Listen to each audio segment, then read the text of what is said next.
Hey, what's up, everybody? This is Emilio, and in this video today, I am going to be analyzing a real estate deal with one of my team members, and I recorded the call so that it'll help you out to understand how I run my numbers for a rental and also for a flip, and I hope this helps you in your real estate investing. If you like this video, please like, comment, subscribe to this channel, and if you are interested in contributing to the channel, I do have links in the description below.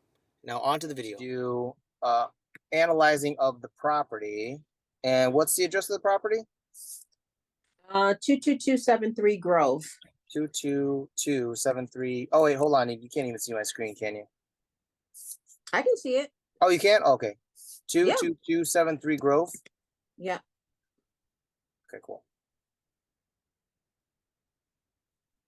All right. So I'm going to put this one up and I'm going to pull up the Zillow as well. Because sometimes Redfin kind of messes up on the square footage, and also Zillow sometimes shows pictures, better pictures. So 21816, Redfin says it's 900. All right.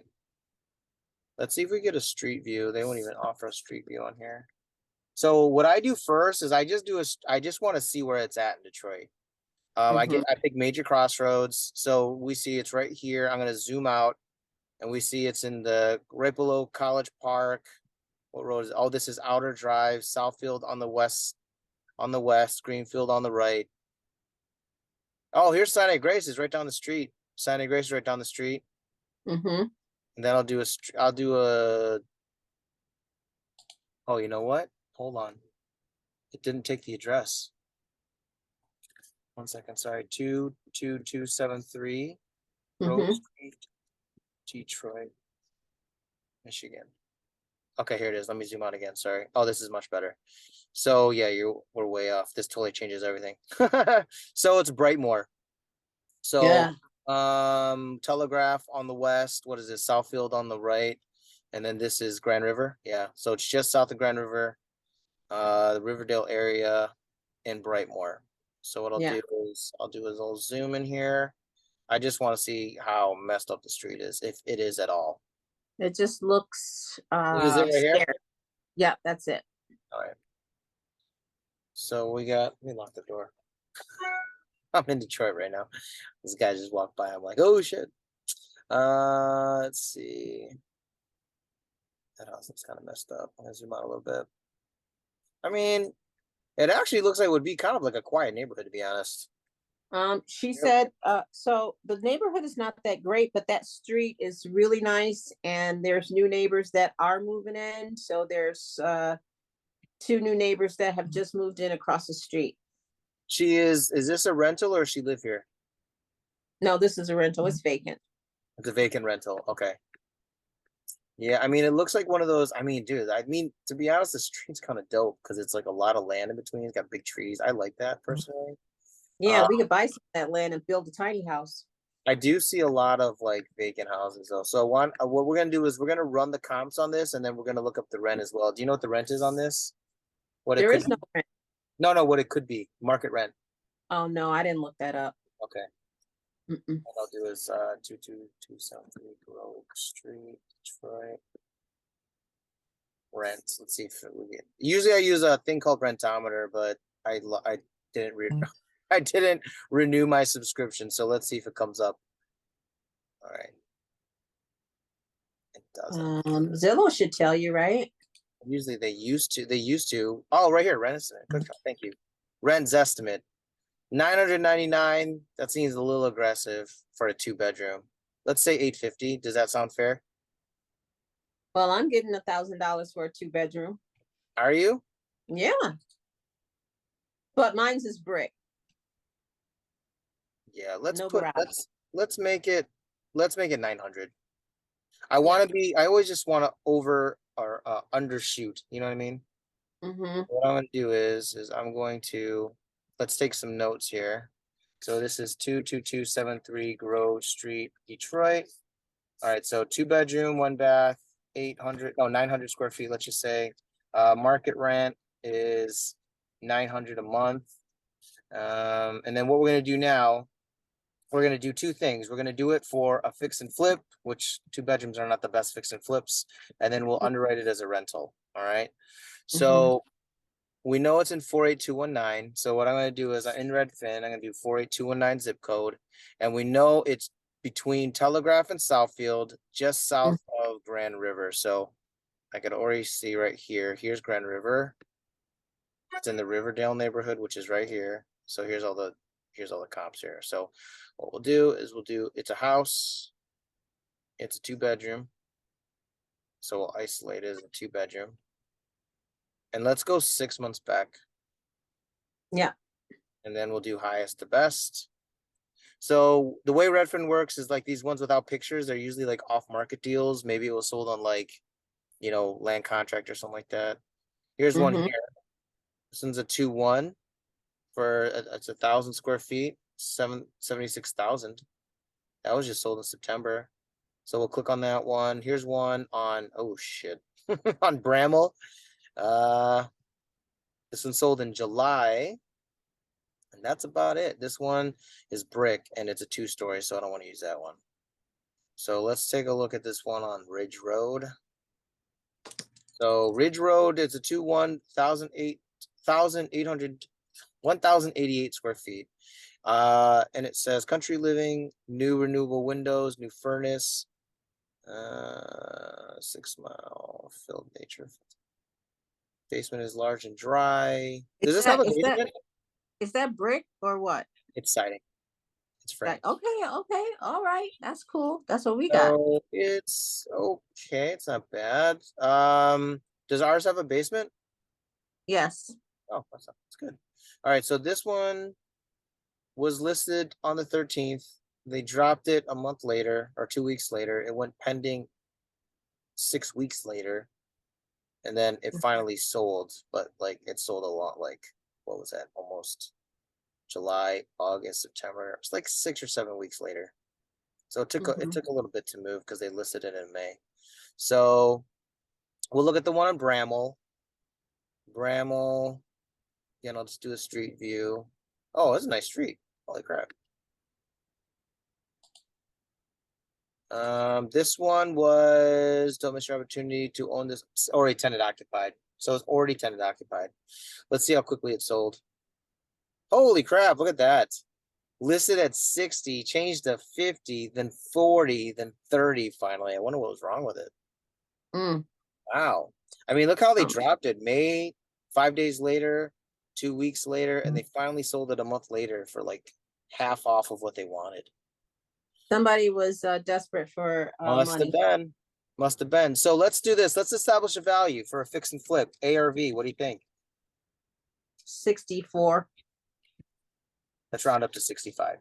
Okay, so what we're 65. gonna do is we do the maximum allowable offer, which is a Mayo formula, maximum allowable offer. Okay, so let's say the renovations.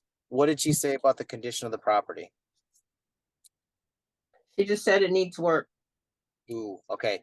A question that Needs I do ask. renovation. I had there before was um I'm sorry. The You're guy okay. she had there was trying to buy it on the land contract. He was Okay. fixing it up as he lived there. Okay. But then he died. Oh, that sucks. Got it. All right. So that kind of condition, somebody living there, I probably would put it around $30 a square foot. So there's the way I see it, there's obviously every deal is different, but if we're going to talk about generalities here, you have minor cosmetic, you have average rehab, and then you also have a full gut job. So those are the three kind of rehab prices I get. So for minor cosmetic, I would probably say like 15 to $20 a square foot.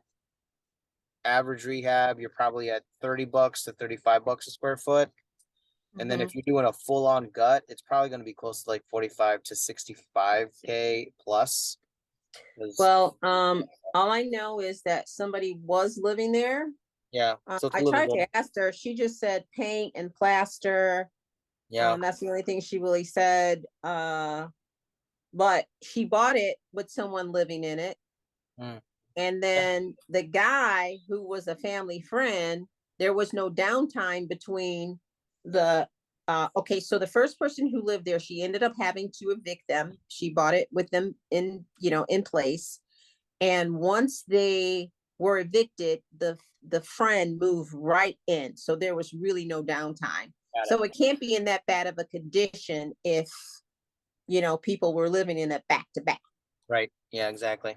All right. So let's say this. We'll keep it at, so the Mayo formula is the ARV times 70%, which is average. Obviously, if you're in a crappier place in Detroit, you might want to have a larger profit margin. If you're in a nicer area like St. Clair Shores or Bagley, whatever, you might take like a lower profit margin because you know that those kind of houses sell before you even list them, kind of thing. So, but right now, let's just use the industry standard, which is 70% minus the rehab cost equals the cash offer. So I would probably say average rehab, this is for a flip, not a rental, right? Mm-hmm. Let's keep it at $30 a square foot. Okay. Mm-hmm. And this place is 900 square feet. So where's my calculator? So 30 That bucks times 900. creates 27,000. Yeah, 27K. All right. So if we go by the Mayo formula, the ARV is 65 times 70%.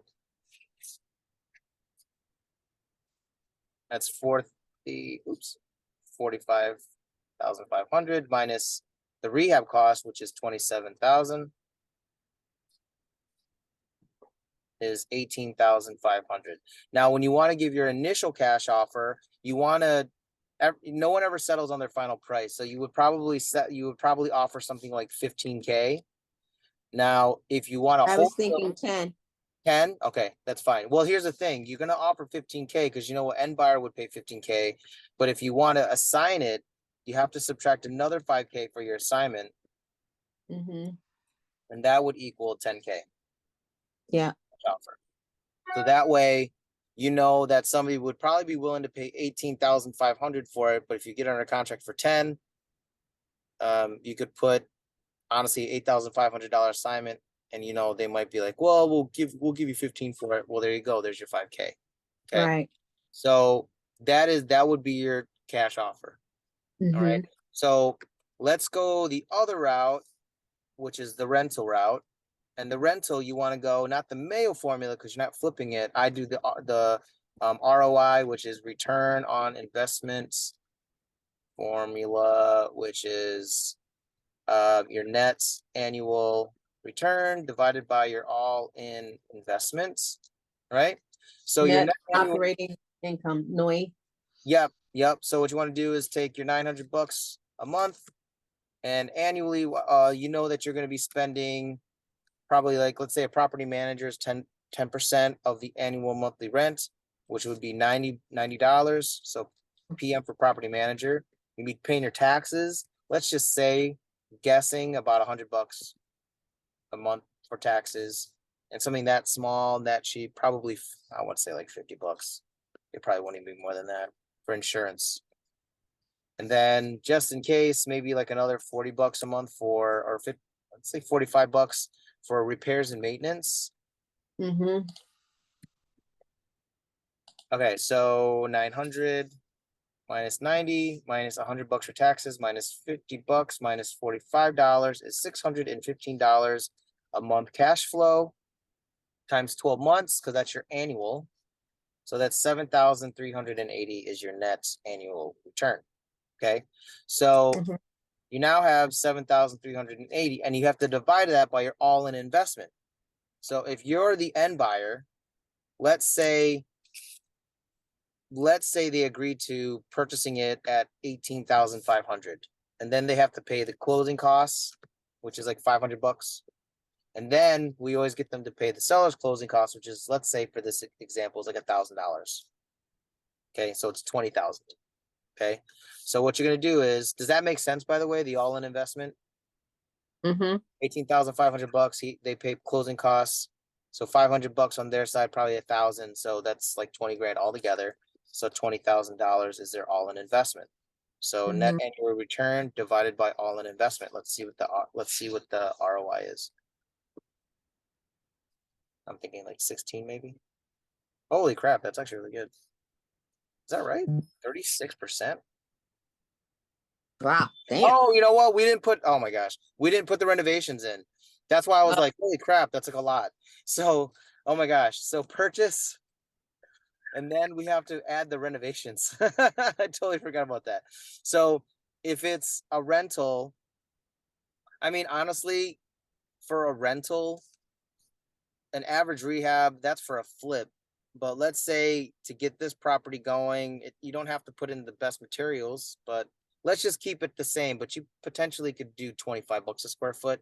But let's just say it's going to take 27,000 to get it rent ready. Okay. Mm. So 27,000 for renovations. Yeah, that shocked me. I totally forgot about the renovations. Sorry about that. So 47,000. So 7,380 divided by 47,000.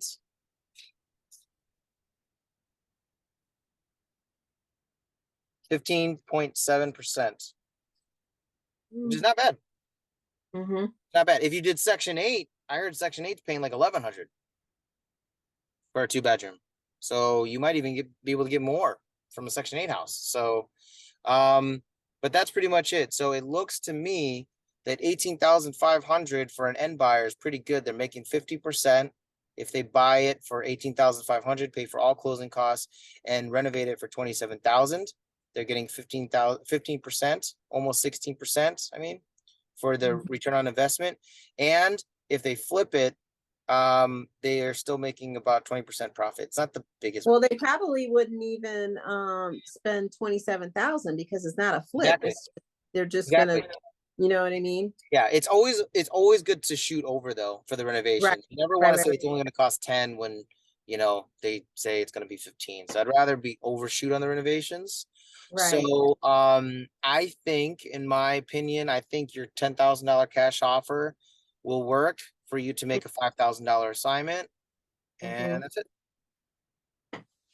Cool. A 5 or 8 thousand If you dollars. could sell it for 18.5, then you're making 18.5 on the assignment. That's good. But if they talk you down to 15, you're gonna make 5 if you got it under contract for 10. If that makes sense. Yeah, I think we should put it out there for 20 though. Yeah, I mean, you could. I mean, you could put out for whatever you want. And then that'll give me some room to, Yeah, everybody wants to feel like they're getting a deal. So if we go yeah, 20, then somebody said, well, I'll offer 18 or I'll offer, it gives me some room to yeah, slide. But if we put it out there at 15, we have no room. And this is new. So we'll have 30 days. yeah. There's no reason to not mark it up. I personally wouldn't put it out there for 15. 15 is almost like too low. That's Right. so. And I then would, they may even start to think something's wrong with it. The yeah, only the only caveat to putting it out at 15 is to get multiple offers and drive it up, but I don't need yeah. them doing that. Okay. All right. Yeah, so that sounds good. So what I would do is when you call, let them know the cash offer. So when you were doing the call, and there's a couple things that I do with the call. The number one question that I always ask is like, "Oh, thanks for calling. Thank you. We're happy to take a look at this property."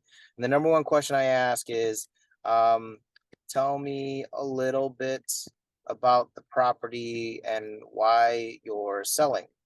That's the first thing I said. That's perfect. Actually, she didn't call, she just text. Okay, good. That's awesome.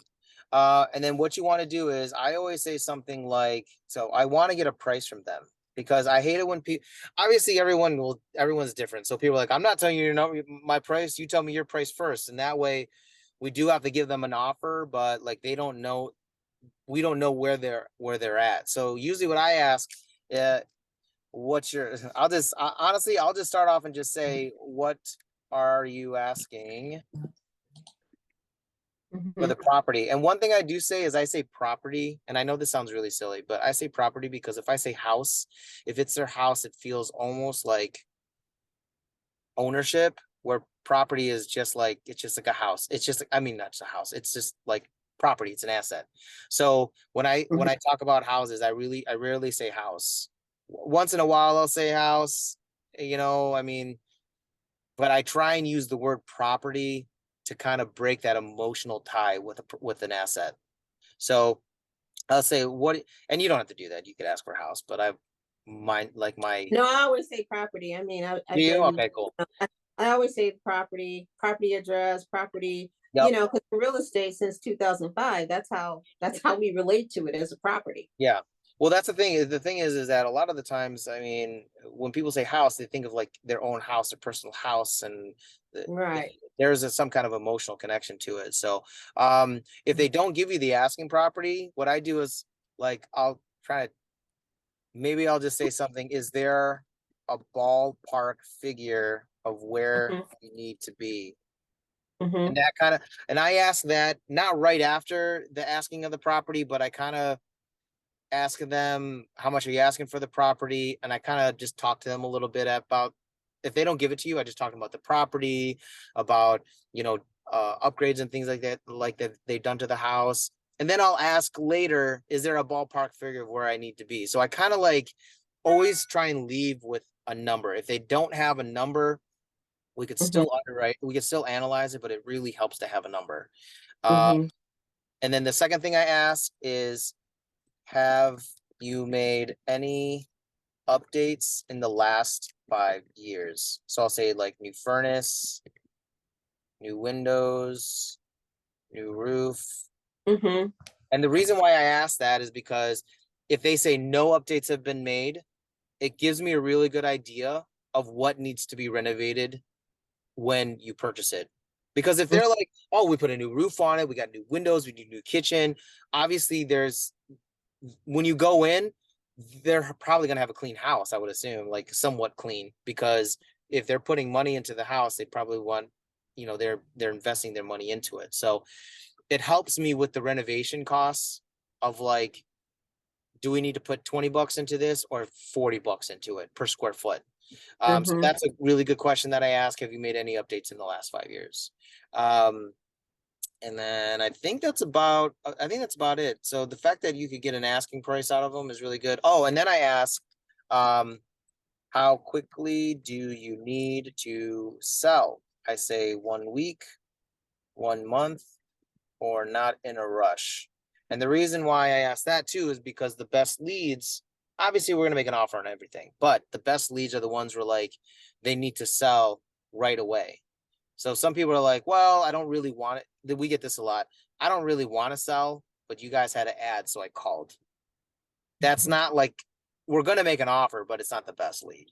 Um, I've actually still gotten made deals out of that, but they're kind of telling you that they're not in a rush. Um, but another thing too is they could be lying. A lot of sellers lie. Um, Hmm. but that's pretty much it. So I think your analysis of a 10K offer is spot on. Did she give Hmm. you, and you said she didn't give you a number, or she did give you a number? She said between 10 and 15. Perfect. Perfect. So you're pretty much on like spot on. So Hmm. um yeah, give her a call back 10. And then what I would do is if she agrees on a number, want Hmm. to say, we're going to ask for her email address and say we're going to send you out a purchase agreement. I got it. I put it in Yep. Slack.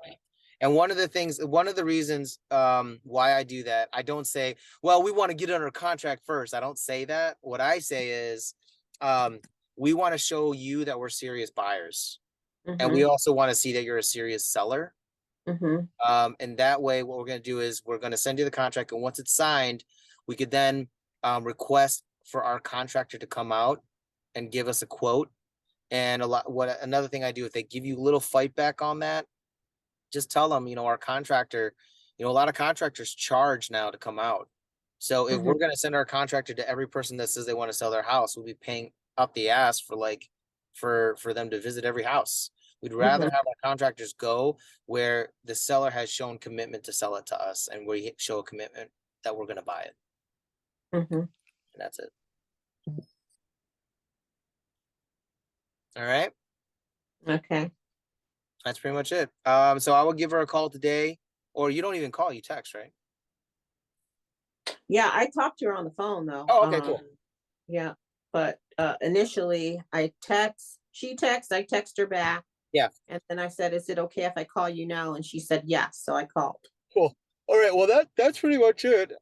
Let's do this. Let me look at another thing too. Let's see what's listed in the area. I just want to see. Oh, that's a good idea. So 2 bet. Holy shit! Look at that one right there. 85.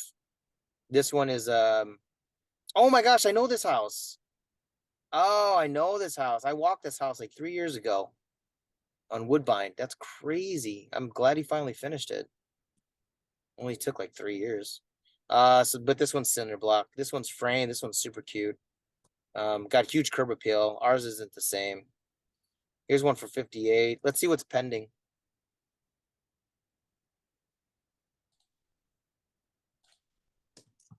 None pending.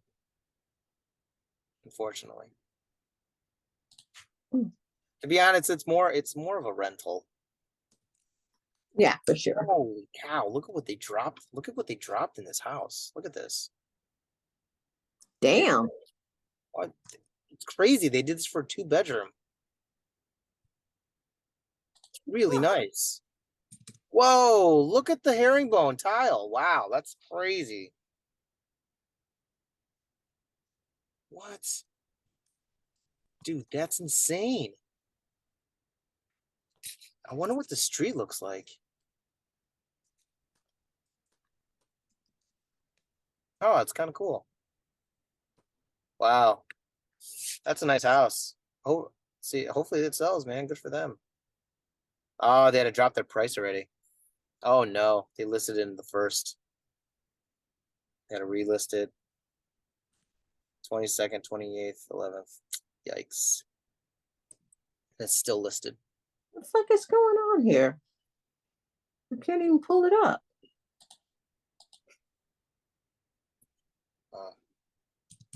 Aaron's calling me. Are So you I in think MLS? Oh no, you're in. I'm on Redfin.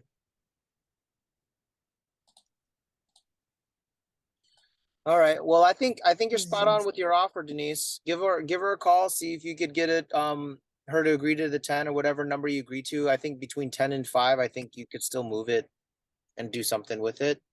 And then we could write up the PA for it and send it out.